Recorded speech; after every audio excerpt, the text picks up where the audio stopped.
We're talking to political analyst and former spokesperson to Vice President Leni Robredo, Attorney Barry Gutierrez. Welcome back to StoryCon, Attorney. Hi, Attorney. Hello, good afternoon. Hi, sir. Sir, Bakit tawan-tawa ka dyan, ha? Parati naman siya natawa. sir, para klaro lang, sir, are you still spokesman of former VP Leni or but just so we get things down pat. Ano po? No, as far as I know, she doesn't have a spokesperson as mayor of Naga. Just So, making no. sure. Okay, okay. But you are still with the Be careful how you frame it. Akbayan? You still with The Akbayan? opposition? Yeah, I'm a member of Akbayan. So, yeah. Okay, okay. No, okay. We're bringing in somebody who is very familiar with a lot of things from in the opposition. Political campaigns as well. And the campaign in 2022, among other things. Can I start or no? Sir, okay. We have a statement that even from before, I understand from you guys, from Senator Trillanes, na as early as the campaign of 2022, si Bam Aquino and si Leni daw already made it known to him that if they won or if they were to win, then they would not have Duterte be taken by the ICC and he would have to stand trial here. I asked that kasi kahapon may statement si Senator Bam which people are trying to interpret na ideally the trial should be held here for the EJK. Of course may ganong qualifier ideally. So to begin with, sir, totoo ba yung 2022 supposed position ni Bam and Leni on Duterte and the ICC? Well, hindi na naman bago yung sinabi ni Senator Trillanes. He's raised that before. I've actually responded to that before. And ang sagot ko lang naman dyan is, he says it was a private conversation between the three of them. I was not there. To my knowledge, hindi yun ang posisyon ni VP Leni, at least, in her conversations with her team sa OVP and with us in the campaign. I don't know ano ang posisyon ni Senator Bam Aquino personally. As far as I'm concerned, yung kanyang statement kahapon was something that took me by surprise, which I suppose was the reaction of a lot of people. Took a lot of people by surprise. Yeah. Pero at least that one's clear. As far as you're concerned, Leni's position from 2022, at least from 2022, is if the ICC has an arrest warrant, then Duterte goes to The Hague. Yes, yun ang kanyang aming mga conversations about it in our development of the platform that she would actually use for the 2022 elections. I remember very, very clearly that was her position. But as I said, si Senator Trillanes kasi is claiming that in a private conversation with Senator Bam, may sinabi sa kanyang iba. Well, I can't speak to that, obviously. Okay. Kayo ba nagulat dun sa... Wala bang nabanggit na, halimbawa, parang qualification lang na kung maaari sana, ideally, dito siya itatry. Wala bang ganon na nabanggit sa inyo si Vice President Leni at that time? Wala kasi very, very clear. Very, very clear sa amin nung panahon na yon that there were many attempts. Meron pa nga kaso dyan, ako mismo humawak I filed a case on behalf of one of the early victims ng EJK. And it went nowhere for years. And when VP Leni assumed yung very, very briefly yung kanyang 19-day stint as co-chair of ICAD, yung Interagency Committee against illegal drugs, very, very clear yung naging feedback sa amin na wala talagang na-file na mga kaso. Kung meron mang na-file na mga kaso, walang pinupuntahan. So it was very, very clear in our minds that at least under the Duterte administration and possibly even after, mahihirapang magkaroon ng trial dito given many factors, including threats dun sa mga victims, intimidation, political pressure on the courts, and yung continued following and political base ng mga Duterte dito. So, ako very, very clear yun na sa amin. Kaya nga, binanggit ko kanina, nagulat ako dun sa statement ni Senator Bam. Because it seems so, paano ka sabihin? It seems so detached from yung actual lived experience ng mga tao who have actually attempted to file cases dito on the basis of yung crimes against humanity in the context of the drug war. So medyo nakakagulat lang na magkakaroon ka ng ganong klaseng medyo academic na statement when there is ample experience, ample proof to show na hindi ganon yung pinagdaanan ng mga madaming biktima dito. Hence, why they were eventually forced to go to the ICC to achieve justice for their loved ones na namatay sa drug war. Pero politically, sa naririnig mo about Bam Aquino since the elections last year, are you surprised actually? Malaki ba yung sorpresa mo o hindi naman masyado? Well, tingin ko, obviously dito, meron naman siyang effort to, I can't view it any other way, but an effort to supposedly reach out to yung base ng mga Duterte. Which I actually find strange, dahil nagsabi siya noon. Last year pa yan actually, hindi ba? Last year pa yan. Oo, okay naman yun. Support Kung, of siya yung, Iglesia. kung tatakbo siyang presidente, tapos iniisip niyang magiging, somehow maaabot niya itong base Common na ito. candidate. Pero nagdeklara na si Sara Duterte kanina eh. And actually, yung Kanina yun, declaration na yung yun. statement niya kahapon eh. Pero, naku naman, para namang hindi natin alam tatakbo si Sara Duterte, di ba? Yeah. Para namang nagulat tayong lahat. Alam naman natin tatakbo si Sara Duterte. So, Okay. ano yung Yeah, okay. thinking? Makukuha niya yung boto from Sara? Yeah. So, unless nag-audition siya maging vice president ni Sara Duterte, I don't think that it was a statement that was actually well thought out in terms of yung objective. Okay, since you brought up the announcement today, so okay, obviously hindi kayo nagulat, attorney.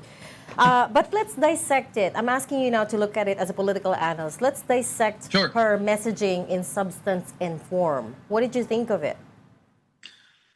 Well, for a prepared statement and for such a short prepared statement, medyo nagulat ako na yung delivery niya medyo hesitant pa. Medyo nag-stumble pa siya over certain words. And you could see yung very clearly na nagbabasa, di ba? Yung magsasabi ng isang titigil and then tsaka magre-resume. I felt that for something that's supposed to be such a momentous event, di ba? You're finally formally declaring your intention to seek the highest office in the land.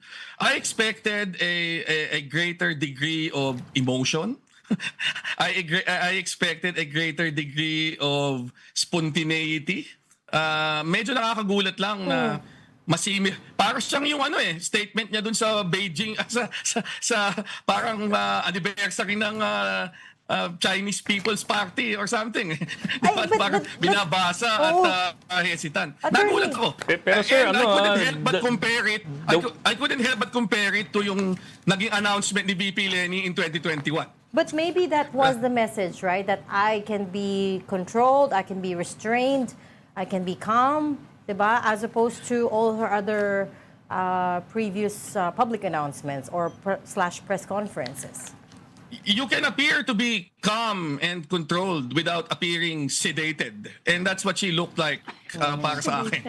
The way she read the statement seemed somehow unnatural nga in its in the way it was delivered. So ako, and besides, 'di ba, when you're declaring for the presidency, you want to appear sure and strong as if this was something na talagang pinag-isipan mo ng matagal at ito ang aking naging konklusyon. So it seemed surprisingly weak for a declaration. At sabi ko nga kanina, bali ba, hindi naman nakakagulat. Alam naman natin na papunta na dyan yan. Pero yun na nga if you're taking the opportunity to actually do a formal announcement of something that a lot of people have expected for a long time. Nobody has expected naman na hindi siya tutuloy.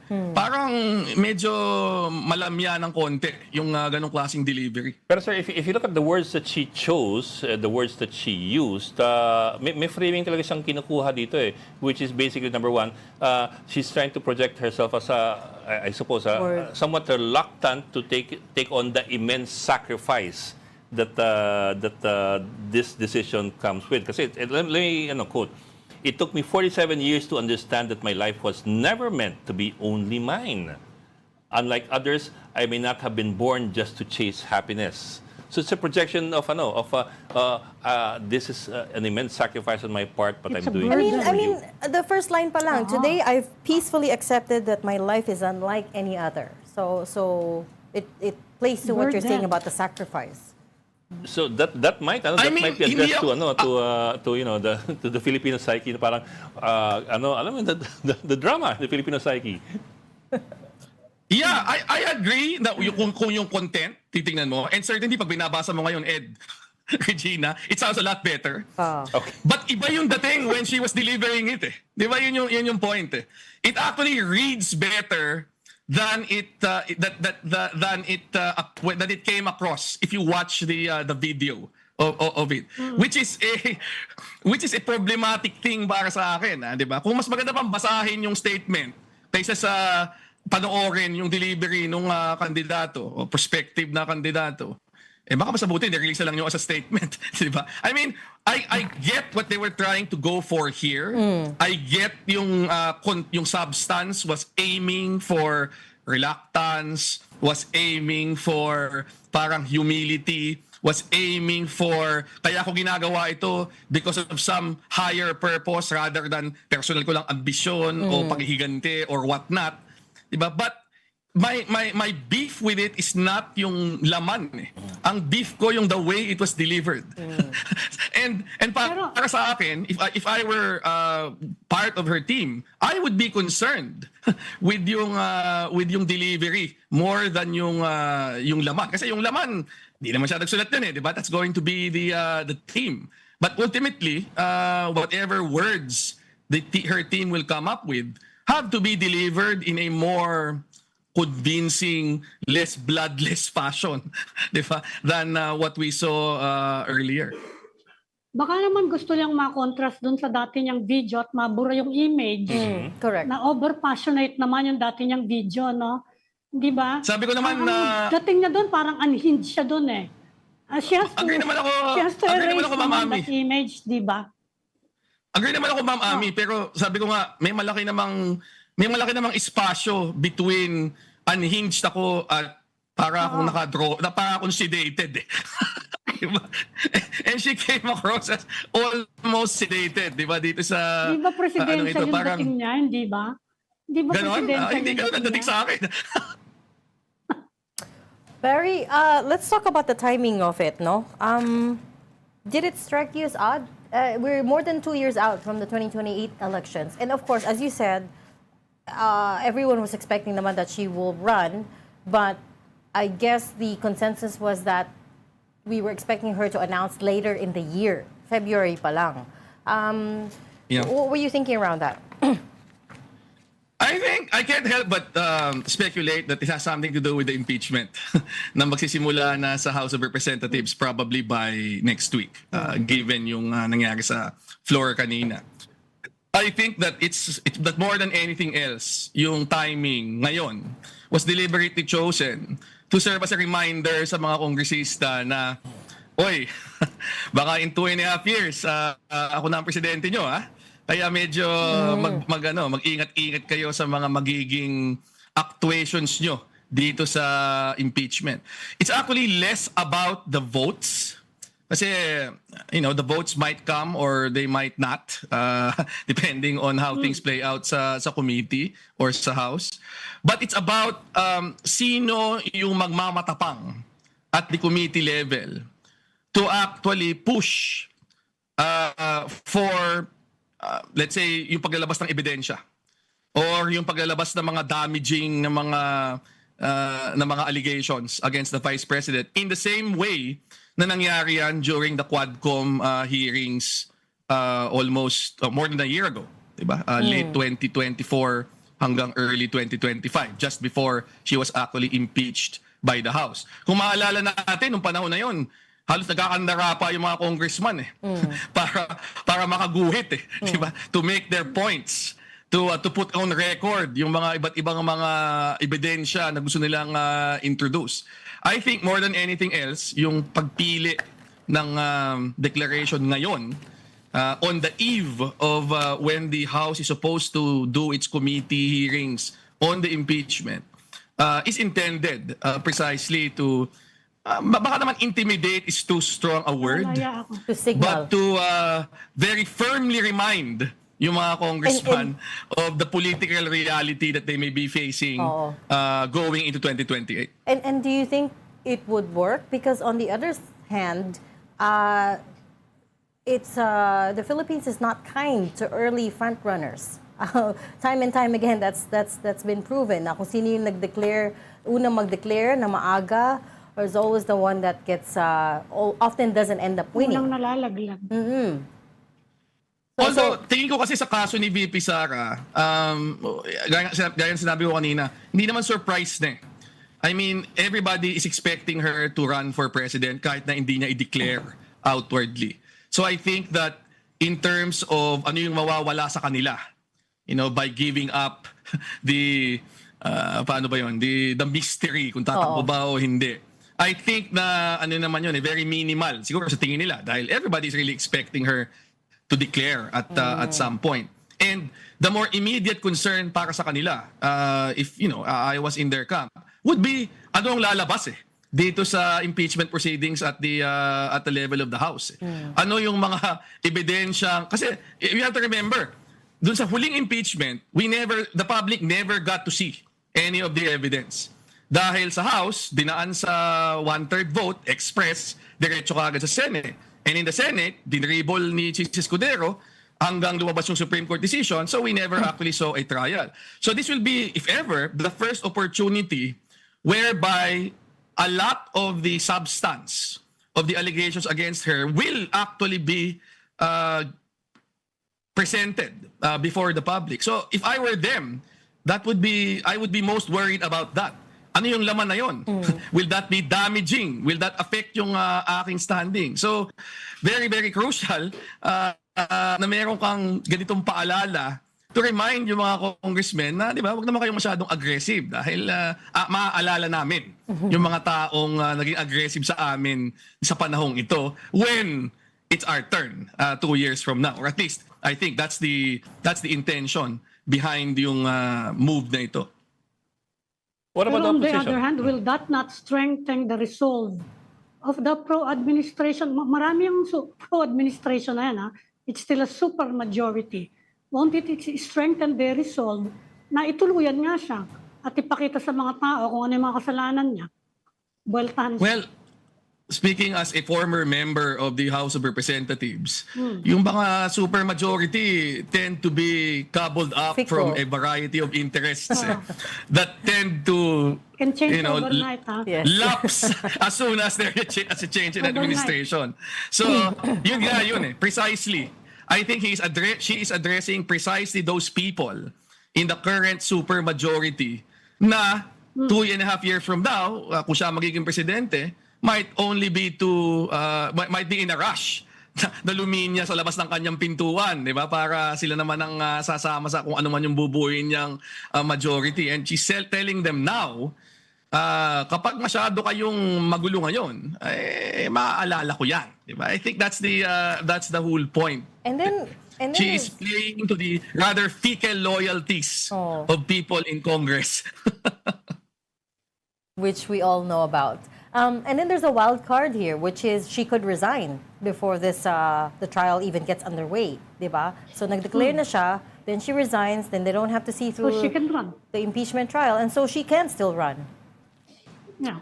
Yes, that's Sigurado definitely an option. And feeling ko, if even in their estimation, the impeachment proceedings are not going to go their way. Ibig sabihin, there's a real danger that she will be impeached in the House and then possibly convicted in the Senate.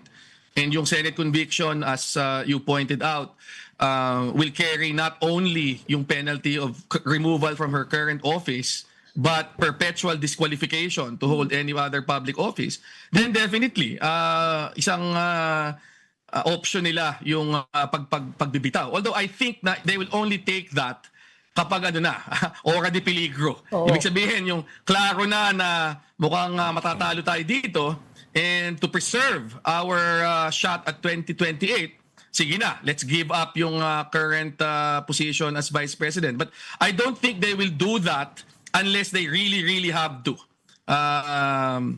Yeah. Ed. Sir, what about the opposition? Does the opposition have to rethink anything in the next few weeks as a result of what happened today? Well, the opposition, as it were, is already engaged in its own process to come up with a common unity candidate for 2028. If anything, tingin ko lang, ang nangyari with the announcement ni VP Sara is to, I suppose, emphasize yung urgency ng usapan. Kasi madami pang mga madami pang mga mahabang debate kung kailan ba dapat magkaroon ng final candidate. Some people are saying end of 2026, some people are saying okay lang hanggang 2027 and so on. I think na yung early declaration ni VP Sara will also act as a catalyst para mas bumilis yung proseso yun. Kasi more pressure. Malinaw na 'di ba? Malinaw na yung Oo. malinaw, nagdeklara na yung iniip yung magiging main na kalaban. Kasi magmumukhang at this nagkakagulo point, kayo kung hindi kayo maglabas kagad ng pangalan. Exactly. So, and besides, with that declaration, she's technically free to start going around and already campaigning openly. Diba? Teka Yun lang, yung hindi pa point. open yung campaign And you don't period. want to you don't want to lose that time as well, diba? So, But you're saying the unification talks are ongoing na. Kasi noong 2022, sumemplang dyan yung mga anti-Duterte forces dahil hindi nag-unite eh. Ngayon, totoo naman. meron ba talaga? And I think that Solid ba? precisely because of the experience in 2022, mas merong consciousness na kailangan mas maaga tayong magsimula ng ganito.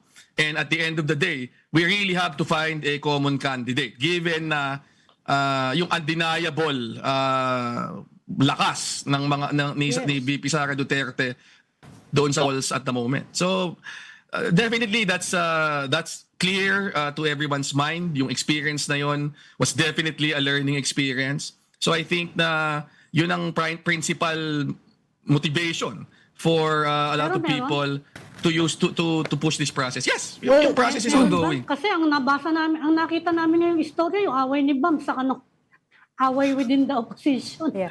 Imbis na unification. Well, Away yung lumabas. sa akin, ano yun di ba? That speaks to yung character of the base ng peaks at ng mga dilaw, di ba? Na even yung base, may pagka nakita nila na yung mga kanilang mga leader may sinabi na hindi nila masyadong gusto, they have no qualms about making their displeasure known.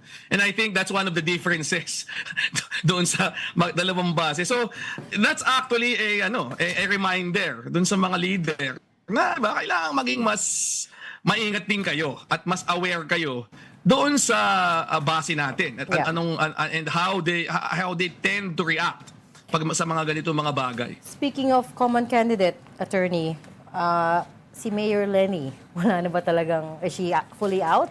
Where's her headspace in this? I haven't talked to her recently, so I can only base my answer on yung conversations that she has had with other people, prominent personalities, leaders nung movement.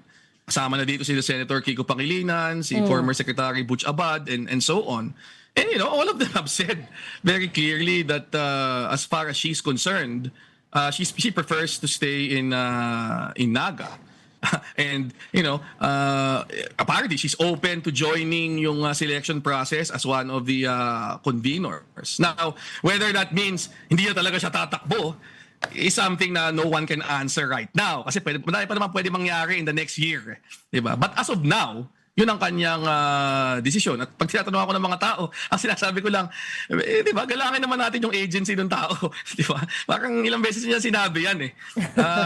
Hindi naman natin sinasabi na hindi magbabago isip niya because after all, it did in 2022.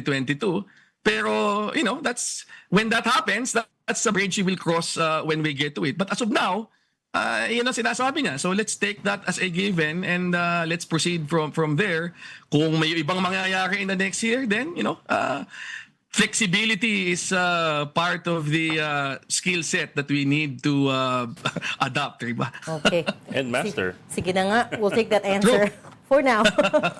But thank you so much for talking to us and explaining all of that. Attorney Barry Gutierrez, former spokesperson to Vice President Leni Robredo. Thank you, Salamat, sir. Thanks, Attorney. Anytime. See you.